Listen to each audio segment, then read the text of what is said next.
दर्शकों को नमस्ते, प्रणाम, सलाम। जो हमारे विशेष शिक्षिकाएं हैं, हमारे रिहायब प्रोफेशनल भारतीय पुनर्वास परिषद द्वारा रजिस्टर्ड कार्यकर्ता जो दिव्यांगता के छात्र में काम कर रहे हैं, उन सभी को नमस्ते, प्रणाम, सलाम, जोहार। उक्त अवसर पर मैं अनिल कुमार सिंह, रिहायब प्रोफेशनल, हम दिव्यांगता दिवस के अवसर पर ये कहना चाहेंगे कि ये दिव्यांगता क्या है, इसे कैसे हम सुधार कर सकते हैं, इसको और अच्छा से अच्छा कैसे हम बना सकते हैं। दिव्यांगता एक झलक डिसेबिलिटी एट ए ग्लांस में आप आज देख सकते हैं। मेरे विचार हैं, दिव्यांगता किसी देश, किसी राज्य, किसी जाति, किसी धर्म या किसी ओहदे, यह सभी जगह व्याप्त है। चाहे साहित्यकार हो या राजनीतिज्ञ हो या फिर वह गरीब हो, अमीर हो, धनी हो, निर्धन हो, ये सभी जगह व्याप्त है। जैसे कोई जन्म के वक्त जन्मांध होता है जिसे कॉन्जेनिटल कहते हैं, या कोई युवा अवस्था में वो एक्सीडेंट होने के कारण दिव्यांगता से ग्रसित होते हैं, और बुढ़ापा में तो सभी को इस समस्या से ग्रसित होना पड़ता है। पर इसके लिए हम सब, इसके सुधार के लिए, इसके विकास के लिए हम क्या करेंगे, ये भी आगे हम चर्चा करेंगे। पर अभी हम कल दिव्यांग दिवस है, इसलिए हम दिव्यांग जन में कुछ महान हस्तियों का एक बार नमन करना चाहेंगे, प्रणाम करना चाहेंगे, उनका स्मरण करना, याद करना चाहेंगे। जैसे अध्यात्म के क्षेत्र में जो आध्यात्मिक लोग होंगे वो जानते होंगे कि अध्यात्म के क्षेत्र में हमारे अष्टावक्र, महामुनि अष्टावक्र जो राजा जनक के दरबार में उपदेश दिया करते थे, ये भी इनका शरीर 8 जगह से टेढ़ा मेढ़ा था। दूसरा, राजनीति के क्षेत्र में फ्रैंकलिन रूजवेल्ट जो अमेरिका के पूर्व राष्ट्रपति थे और इनके पैर पोलियो से ग्रस्त थे। आविष्कार के क्षेत्र में लुई ब्रेल जो दिव्यांगता के क्षेत्र में काम करते हैं, वो सभी जानते होंगे कि ये दिव्यांगता क्या है और लुई ब्रेल कौन है, क्योंकि लुई ब्रेल ने ही ब्रेल लिपि का आविष्कार किया था।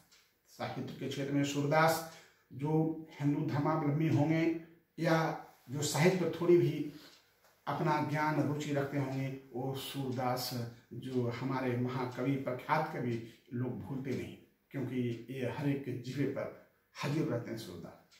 युद्ध के क्षेत्र में डगल ब्रदर्स जो द्वितीय विश्व युद्ध में उन्होंने जर्मनी के 152 विमानों को मान गिराया था और उनके दोनों पैर कटा थे।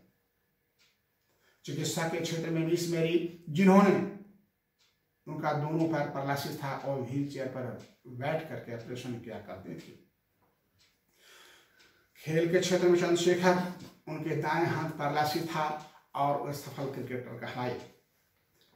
पत्रकारिता के क्षेत्र में वेद मेहता जो अमेरिका के पत्रकार, 6 पत्रकार जाने माने पत्रकार माने जाते हैं और दोनों नेताओं से नेत्रहीन थे।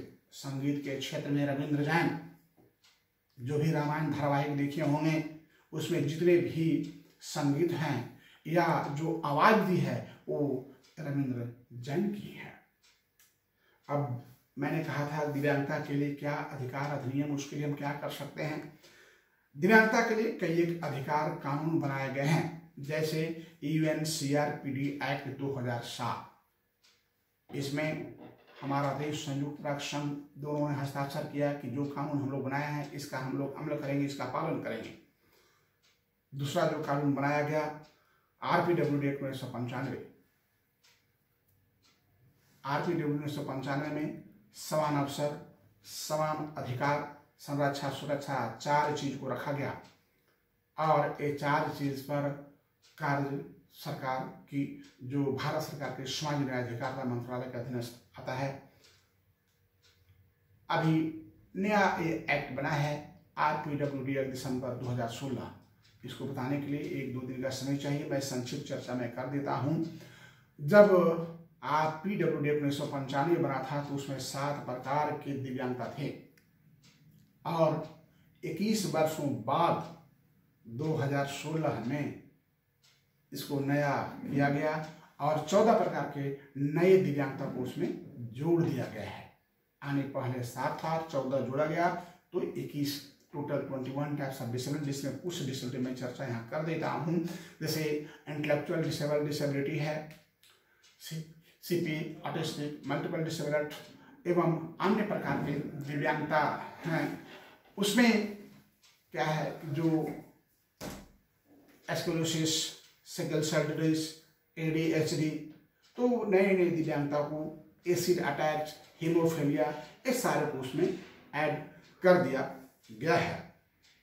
अब हमारा एक एक्ट और है जो 1992 भारतीय पुनर्वास परिषद एक्ट, RCI एक्ट 1992, जो भी दिव्यांगता के क्षेत्र में काम करते हैं उनको काम करने के लिए जिस तरह से ऑल इंडिया मेडिकल एसोसिएशन होता है, उसी तरह से हमारे यहाँ एजुकेशन काउंसिल ऑफ इंडिया है, जो विशेष शिक्षक होते हैं, जो पुनर्वास कार्यकर्ता होते हैं, जो सोशल वर्कर होते हैं, साइकोलॉजिस्ट होते हैं, जो क्लिनिकल साइकोलॉजिस्ट होते हैं, तो उनके लिए यहाँ एक रजिस्ट्रेशन होती है, क्योंकि विदाउट रजिस्ट्रेशन आप दिव्यांगता के क्षेत्र में काम नहीं कर सकते हैं। यदि आप काम करते हैं, आप पनिशेबल हैं, आप पर जुर्माना किया जा सकता है और जेल भी दिया जा सकता है RCI 1992 के तहत। अतः जो दिव्यांगता के क्षेत्र में काम करते हैं उनको निबंधित होना बहुत जरूरी है। अगर निबंधन होने के बाद भी उनका निबंधन मान्य नहीं है, टाइम पीरियड खत्म है, उनको रिन्यूअल कराना, अगर वो रिन्यूअल नहीं कराते हैं तो वो मान्य नहीं है, वो काम नहीं कर सकते, पनिशेबल है।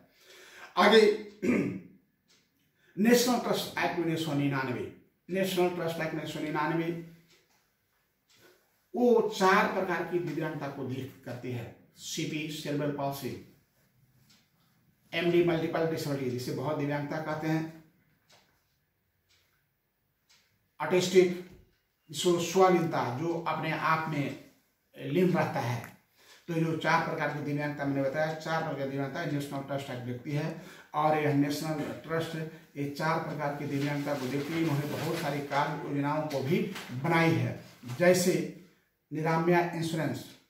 अब यहाँ पर एक हमारा आयुष्मान कार्ड भी है, आयुष्मान इंश्योरेंस जो होता है, ये दोनों में अंतर समझिए। निरामया इंश्योरेंस, आयुष्मान कार्ड। निरामया इंश्योरेंस आप सर्दी बुखार जाड़ा या थेरेपी वगैरह कराते हैं या किसी तरह का साधारण इलाज भी कराते हैं बिना भर्ती के, तो आपको उसमें सरकार 1 लाख रुपए तक की हेल्थ इंश्योरेंस करती है, देती है।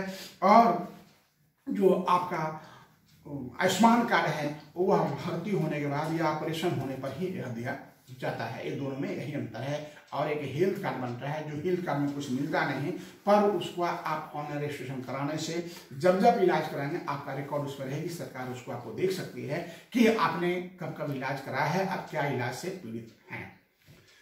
लीगल गार्जियनशिप बहुत अहम चीज है, जो राष्ट्रीय न्याय एक्ट 1999 के द्वारा दी जाती है, जो हर जिले में लोकल लेवल कमेटी बनी हुई है, स्थानीय स्तर की समिति, और वहां से लीगल गार्जियनशिप दिया जाता है। खासकर लीगल गार्जियनशिप उनके लिए सख्त आवश्यकता है जो अनाथ हैं, ऑर्फनेज हैं, जो स्टेट चिल्ड्रन हैं, जिनका कोई नहीं है, या जिन्हें आवश्यकता है, जिनके माँ बाप बहुत ओल्ड हैं और देख रेख करने के योग नहीं है, वे चाहते हैं कि एक अन्य कानूनी गार्जियन दे, तो उसके लिए उसके उपायुक्त महोदय जिले में अध्यक्ष होते हैं, एक NGO मेंबर होता है, और साथ ही एक पर्सन विद डिसेबिलिटी एक मेंबर होते हैं, और ऑपरेट मेंबर होते हैं DSO, और अन्य उसकी कमेटी, उस कमेटी के द्वारा यह सर्टिफिकेट इशू की जाती है। साथ ही जो नेशनल ट्रस्ट एक्ट है कुछ योजनाएं भी चलाती है, क्योंकि मिनिस्ट्री भी इसके लिए योजनाएं चलाती है, फंड भी देती है। उसी तरह से हुआ कि सभी मिनिस्ट्री में भीड़ लग जाते हैं, इसके लिए 4 प्रकार के अलग और वो अलग से फंड देते हैं। वो अन्य जो योजनाएं हैं वो दिशा, विकास, घरौंदा, समर्थ, दिशा डे केयर, विकास डे केयर, समर्थ हॉस्टल, घरौंदा हॉस्टल, ये सारी योजनाएं। लेकिन दुखद समाचार यह है कि हमारे झारखंड में एक भी योजनाएं आज तक पर अभी तक नहीं उतरी है।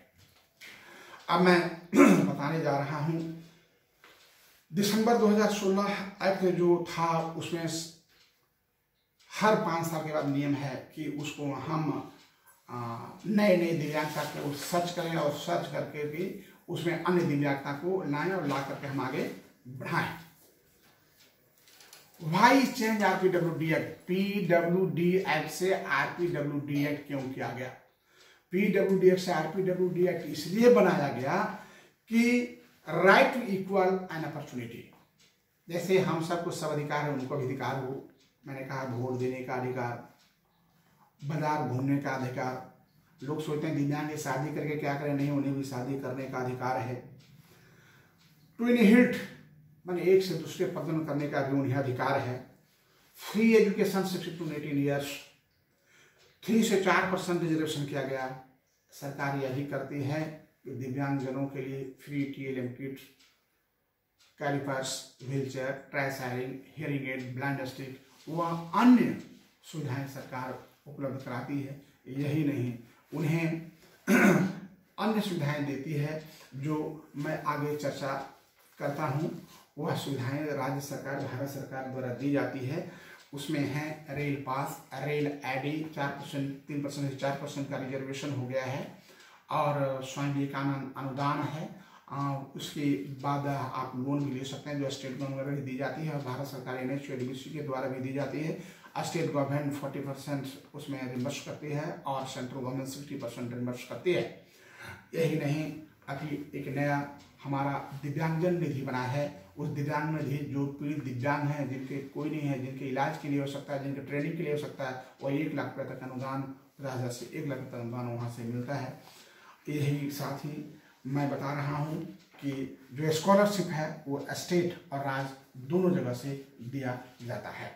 एक अहम जानकारी मैं आपको और देना चाहता हूँ कि जो दिव्यांग बच्चे हैं तो उसमें एक मानसिक दिव्यांग, जिसे नाउएडेज इंटेलेक्चुअल डेवलपमेंट डिसेबिलिटी बना दिया गया है, और मेंटल इलनेस, ये बहुत फर्क है दोनों में। लोग मंदबुद्धि बच्चों को भी पागल समझ जाते हैं, मानसिक रोगी समझ जाते हैं, ऐसा नहीं है। ये दोनों में बहुत अंतर है।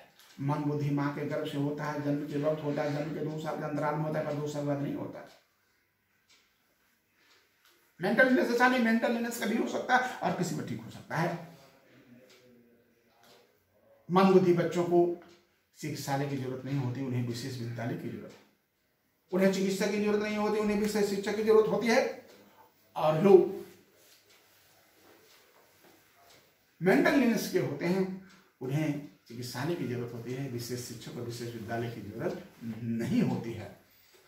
मंदबुद्धि एक स्थिति है, कंडीशन है, पर मानसिक रोग, मेंटल इलनेस एक रोग है, अतः उसका इलाज है, पर मंदबुद्धि का इलाज नहीं है। मंदबुद्धि जो बौद्धिक दिव्यांगता है उसका विशेष प्रशिक्षण द्वारा उसको कुछ हद तक सुधार किया जा सकता है। आप एक स्तर से आप सोच सकते हैं कि आप पेपर में पढ़े होंगे कि बच्चा जन्म लिया 3 सिर 2 सिर या जुड़वा या 3 पैर वाला 4 हाथ वाला, पर कभी ऐसा नहीं सोचे होंगे कि 6 महीना के बाद उसका 4 हाथ 3 पैर हो गया। क्यों? क्योंकि जब बच्चा मदर रूम में रहता है तो उसका विकास सेल्स 1 2 3 4 5 6 नंबरिंग में होता है, और जब बच्चा मदर रूम से बाहर आ जाता है तो उसका सेल्स का डेवलपमेंट रुक जाता है, उसका विकास सिर्फ और सिर्फ साइज में होता है।